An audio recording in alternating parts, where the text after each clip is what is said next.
क्या आपने कभी ऐसी बावड़ी के बारे में सुना है जहाँ से रात में गुजरने से किसी लड़की के गाने की आवाज़ें आती है और बताया जाता है कि आज तक उस गाने की आवाज़ की तरफ जो भी गया है वह वापस कभी भी लौट कर नहीं आया है। अगर आपने ऐसी कोई घटना के बारे में सुना है या देखा है तो कमेंट में ज़रूर मुझे बताइएगा।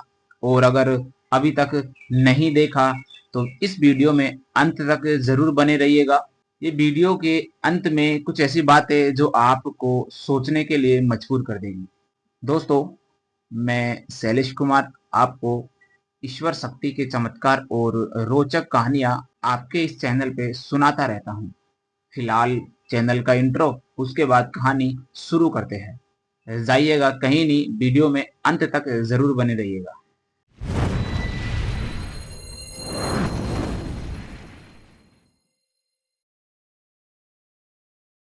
ये कहानी है सवाई माधोपुर के एक रामगढ़ गांव की। इस बावड़ी को लोग सापित बावड़ी कहते हैं। वहाँ के लोग इसे मरगट बावड़ी के नाम से भी जानते हैं। बताया जाता है कि क्योंकि वहाँ जो भी व्यक्ति एक बार गया है उसकी जिंदगी कभी खुशहाल नहीं रही है। रामगढ़ गांव एक छोटा सा शांत गांव है जो रणथंभौर की पहाड़ियों के पास में बसा हुआ है। वहाँ पे गांव के बाहर एक कच्ची पगडंडी के पास में सैकड़ों साल पुरानी एक बावड़ी है। दोस्तों, वहाँ के बुजुर्ग लोग बताते हैं कि कभी यह बावड़ी इस गांव की जान हुआ करती थी। लोग बाग सुबह शाम वहां से पानी भरा करते थे और ज्यादा से ज्यादा अपना समय उस कुएं पर, उस बावड़ी पर बिताया करते थे। लेकिन फिर कुछ ऐसा हुआ जिससे वो बावड़ी एकदम सूनी हो गई। करीबन 50 साल पहले एक रमेशी नाम की लड़की उस बावड़ी में गिर गई थी।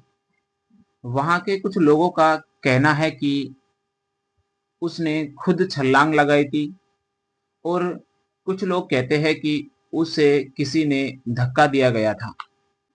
लेकिन सच्चाई अभी तक भी उस गांव के बारे में पता नहीं चली है कि उस लड़की की हत्या किस तरीके से हुई थी। उसकी चीखें रात भर उस गांव में गूंजती रही, लेकिन उस रात को कोई भी वहां नहीं आया। जैसे ही कुछ लोग सुबह उस बावड़ी में पानी भरने गए तो उस लड़की की सिर्फ लाल चुन्नी उस कुएं में तैरती हुई मिली। तब से वो बावड़ी सूनी और वीरान हो गई। वहां के लोगों को काफी ऐसी घटनाएं सुनने को, देखने को मिली जिससे वहां के गांव के लोगों ने उस बावड़ी पे से पानी भरना, आना जाना, उस रास्ते से निकलना भी बंद कर दिया है। दोस्तों, तो ऐसी ही कुछ घटना के बारे में मैं आपको बताता हूँ। लेकिन दोस्तों, अगर आप वीडियो में यहाँ तक आ गए हो तो मुझे पता है कि आप इस कहानी से इंटरेस्टेड हो, इस कहानी को पूरा सुनना चाहते हो। तो दोस्तों, आपसे एक छोटी सी रिक्वेस्ट है, आप इस वीडियो को लाइक करें और अपने दोस्तों के साथ शेयर जरूर करें। और साथ में अगर आपको वीडियो अच्छी लगे तो चैनल को सब्सक्राइब जरूर करके रखिएगा। खैर, चलते ऐसी कुछ घटनाओं के ऊपर। उस गांव में क्या क्या ऐसी घटनाएं हुई थी जिसके कारण वहां के लोगों के अंदर डर बैठ गया था। नवंबर 2024 में उसी गांव का एक लड़का राजेश देर रात से अपने दोस्तों से मिलकर घर पर लौट रहा था। रास्ता छोटा होने के कारण वह बावड़ी के पास में से गुजरने लगा। जैसे ही वो बावड़ी के पास आया तो उसे अजीब आवाजें सुनाई दी।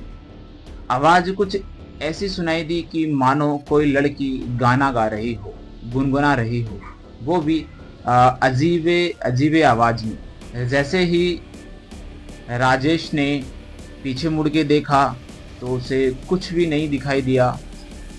लेकिन वह बावड़ी के पास गया, उसने जाके देखा तो उस बावड़ी में एक औरत लाल कलर की साड़ी पहनकर, उसके बाल भीगे हुए थे और वह कुएं में बैठी थी और नीचे की ओर पानी में देख रही थी। जैसे ही राजेश ने अपने फोन का टॉर्च जलाया और अपनी रोशनी को उस कुएं में दिखाया, तो उस औरत ने अपना चेहरा पलटा और जैसे ही ये चेहरा राजेश ने देखा तो वह बेहोश हो गया। क्योंकि जो चेहरा राजेश ने देखा था दोस्तों, वो चेहरा इंसान का नहीं था। वो चेहरा कुछ ऐसा था कि मैं आपको कैसे बताऊं कि उसकी आंखें एकदम काली और उसके चेहरे पर, उसका जो चेहरा था वो बिल्कुल खून से भरा हुआ था और चेहरे पर एक स्माइल थी। ऐसा ही कुछ चेहरा था उसका, जिसके कारण देखकर राजेश वहां पर बेहोश हो गया। बात यहीं तक नहीं थी। अगली सुबह जब कोई आया तो वहां पे राजेश बेहोश मिला बावड़ी के पास। दोस्तों, जैसे ही गांव वालों ने राजेश का इलाज करवाया, कहे तो आपको पता है गांव के अंदर जो भी देवी देवते पितृ माता जो भी कोई होती है उनको बुलाया और मतलब उन्होंने पूछा किया। तो उन्होंने बताया कि ऐसी ऐसी बात हो गई, ये रात को बावड़ी के पास से निकल रहा था, उसने उसको देखा है। तो ये सारी चीजें सुनते ही राजेश को मतलब जैसे ही होश आया, उनके घर वालों ने गांव वालों ने ये बातें सुनी तो उनके दिल में और डर बैठ गया। और इसी के साथ जब राजेश थोड़ा मतलब ठीक ठाक हुआ, होश में आया, तो वो बोलने की कोशिश करने लगा तो वह कुछ भी बोल नहीं पाया। जी हाँ दोस्तों, ये बिल्कुल सच है। यानी कि उसकी बोलने की जो आवाज थी वो भी चली गई। काफी टाइम इलाज चला। देवी देवते जो होते हैं उनका उतारा करना, टोटका करना, बहुत सारी चीजें ऐसी होती है। आप गांव से हो तो आप अच्छे से जानते होंगे। करीबन 2 से 3 महीने बाद में जाके धीरे धीरे करके उसकी आवाज वापस आने लगी। यानी कि उस कुएं में जो औरत थी उसका असर बहुत ही भयंकर था। वहां के बुजुर्ग बताते हैं कि बेटा, वो जो रमेशी है अब इंसान नहीं रही, वो उस कुएं की एक रूह बन गई।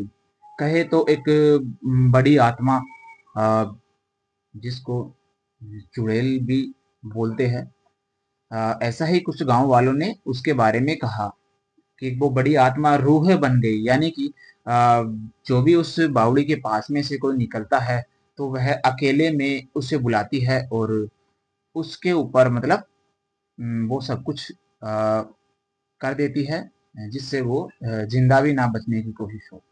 क्योंकि उस रात जब वो चीख रही थी तो किसी ने उसे नहीं बताया, तो वो उस गांव वाले से अपनी दुश्मनी निकाल रही है। और दोस्तों, वहीं के कुछ गांवों का कुछ गांव वाले जो है उनका दावा है कि अमावस्या की रात को जो वो रमेशी है जो कुएं में गिरी थी, उसकी आत्मा उस बावड़ी पर, उस कुएं पर बैठकर रात में 2 बजे, 12 बजे गांव वाले वहां के बताते हैं कि पास में ही हमारा खेत है। उस खेतों पे जब वो रखवाड़ी करते हैं तो मतलब दूर से वो देखते हैं तो मतलब बालों को सुलझा रही होती है रात में 12, 1 बजे, 2 बजे उस बावड़ी पर। वाइट कपड़े, काले बाल, उनको मतलब सुलझा रही होती है। अमावस्या को वो हमेशा दिखती है वहां के लोगों को। बताते हैं कि जिस भी किसी इंसान ने उस बावड़ी की तरफ देखता है या उस बावड़ी में झांकता है उस पानी की तरफ, तो उसे ऐसा फील होता है कि जैसे वो पानी उसे अपनी ओर खींच रहा हो। अब ये सभी घटनाओं को लेकर तो ऐसा महसूस होता है कि अ, उसकी आत्मा अभी भी उस बावड़ी में मौजूद है। आप इस कहानी के बारे में दोस्तों क्या कहना चाहते हैं ये मुझे नहीं पता, लेकिन ये जो कहानी है ये एकदम सच कहानी है। मेरा दोस्त है इंस्टाग्राम पे, वहां से ही मैंने ये कहानी उससे सुनी है। काफी दिनों से वो उसी गांव का दोस्त है तो उससे सुनी है। ये जो राजेश है, ये उसके चाचा लगते हैं। तो उसने मुझे ये कहानी सुनाई है दोस्तों, अभी लगभग 1.5-2 महीने पहले। अब वहां पर जो वो बावड़ी है, वहां पर उस बावड़ी को मतलब उस जगह पे जाना बंद कर दिया है। कांटेदार झाड़ियां वहां लगा दी है और एक लकड़ी का बोर्ड लगा दिया है और उस पे लिख दिया है कि यहाँ पर जाना सख्त मना है। लेकिन फिर भी कुछ ऐसे समझदार लोग उस रहस्य को खोजते खोजते वहां चले जाते हैं और उसके बाद में कभी भी वहां से नहीं लौटते। तो दोस्तों, आज की जो कहानी है ये यहीं खत्म होती है। कैसी लगी आपको कमेंट में मुझे जरूर बताइएगा। अ, एक और मैं मिलता हूँ आपको ऐसी एक और कहानी के साथ में। जब तक के लिए दोस्तों, फालतू इधर उधर जगहों पे मत घूमिएगा और किसी चीज को, हर चीजों को फेंक मत लीजिएगा। जब तक के लिए दोस्तों खुश रहिएगा और हर हर महादेव बोलिएगा। जय भोलेनाथ, हर हर महादेव।